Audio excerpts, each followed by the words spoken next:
continuamos con Notimundo a la Carta.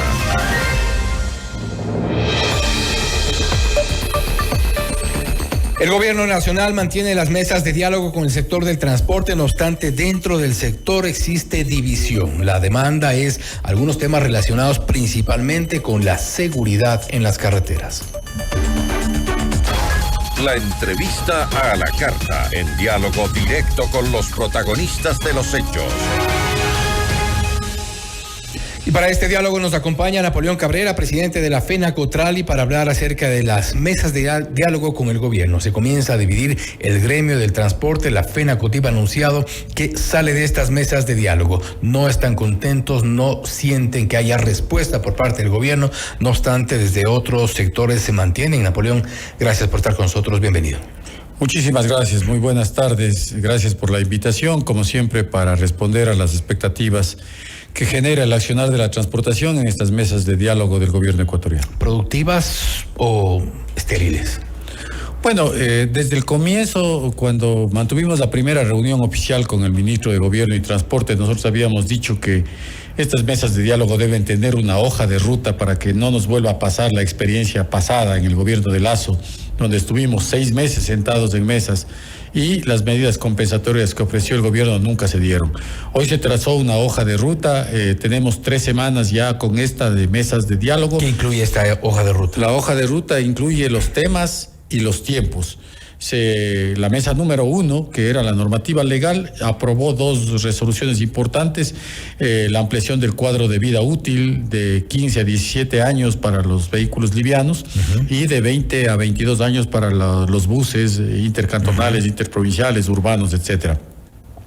También se amplió el plazo de tiempo para renovar los vehículos. Cuando usted canjea un vehículo nuevo, saca un vehículo viejo y pone un nuevo, tenía 180 días de plazo por el trámite burocrático que implica el cambio, por el crédito que gestiona.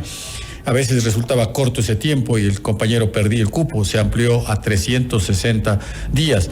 La segunda mesa permitió la creación o la reposición de la mesa de seguridad permanente domiciliada en la ciudad de Guayaquil, porque desde ahí se puede generar un centro de operación, porque la delincuencia acecha con mayor fuerza en el sector costanero del país.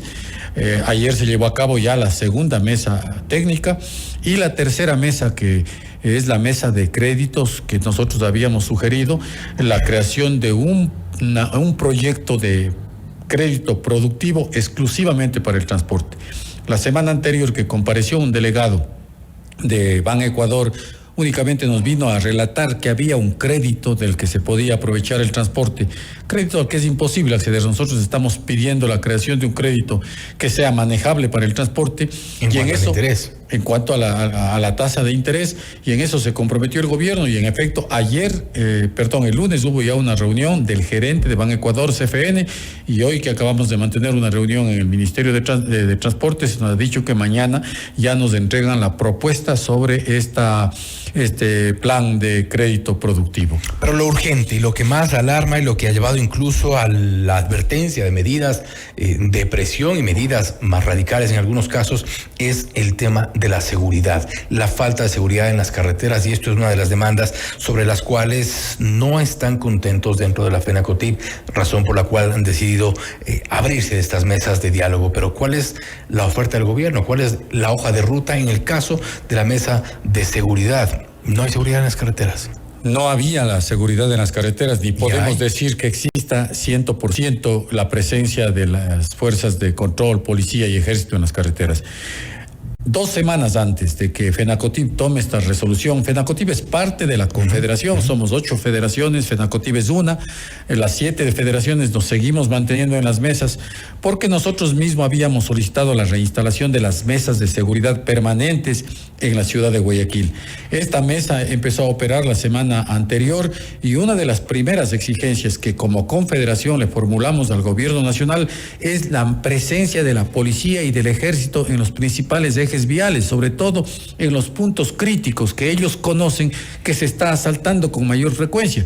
Eso generó inmediatamente, ese mismo día, lunes de la semana anterior, para que el gobernador de Santo Domingo, que fue el primero en encabezar estas movilizaciones con su personal de policía y del ejército, empezara el control en los ejes viales de Santo Domingo. Ya lo replicaron en Los Ríos, lo replicaron están en Esmeraldas y en parte de la provincia del Guayas. ¿Y el resultado?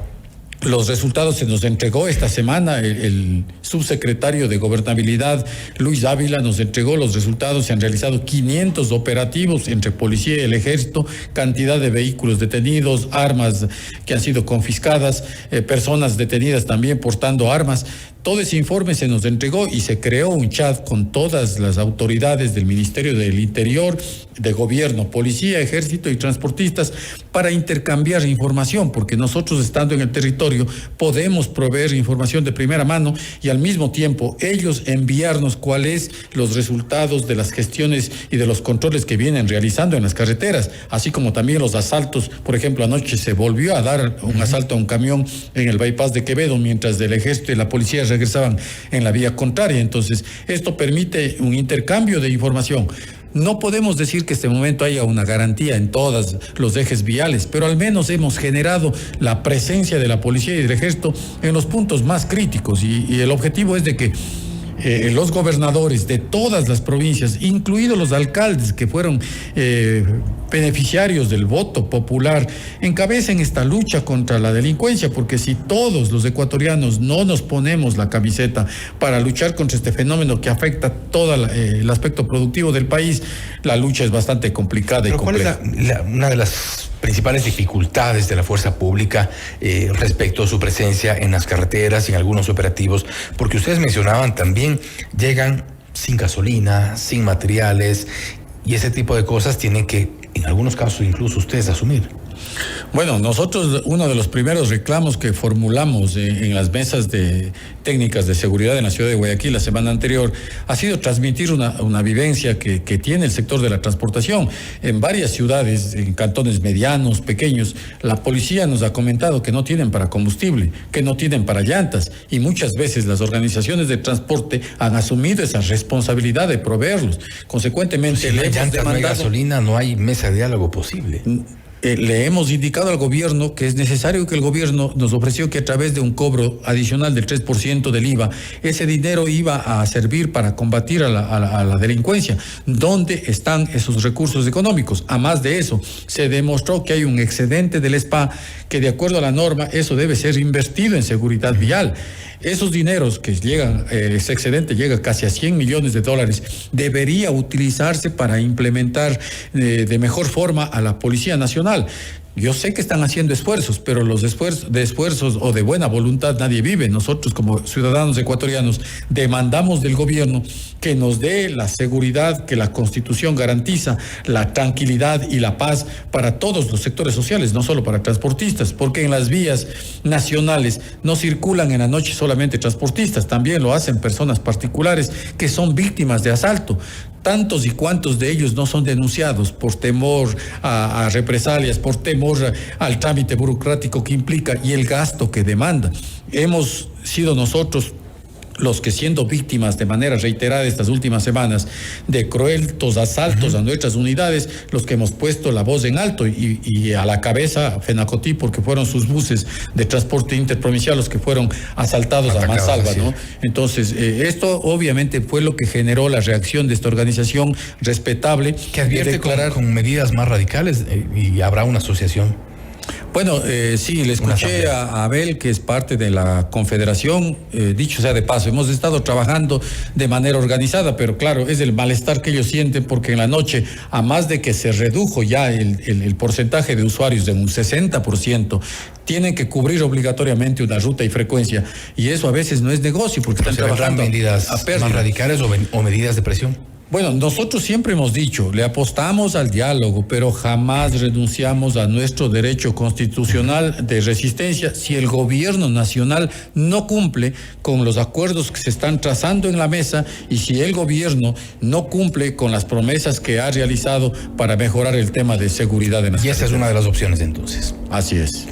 Napoleón, nuevamente gracias por haber estado con nosotros. A usted, muchas gracias. Buenas tardes. Ha sido Napoleón Cabrera, presidente de la FENACOTRALI, para hablar sobre las mesas de diálogo con el gobierno. Se comienza a dividir el gremio del transporte, no obstante, no descarta que pueda haber medidas de presión, medidas radicales, como en su momento también ha anunciado la FENACOTIP, y esto si es que el gobierno no da respuesta a los pedidos, a las demandas urgentes del sector. Notimundo a la carta.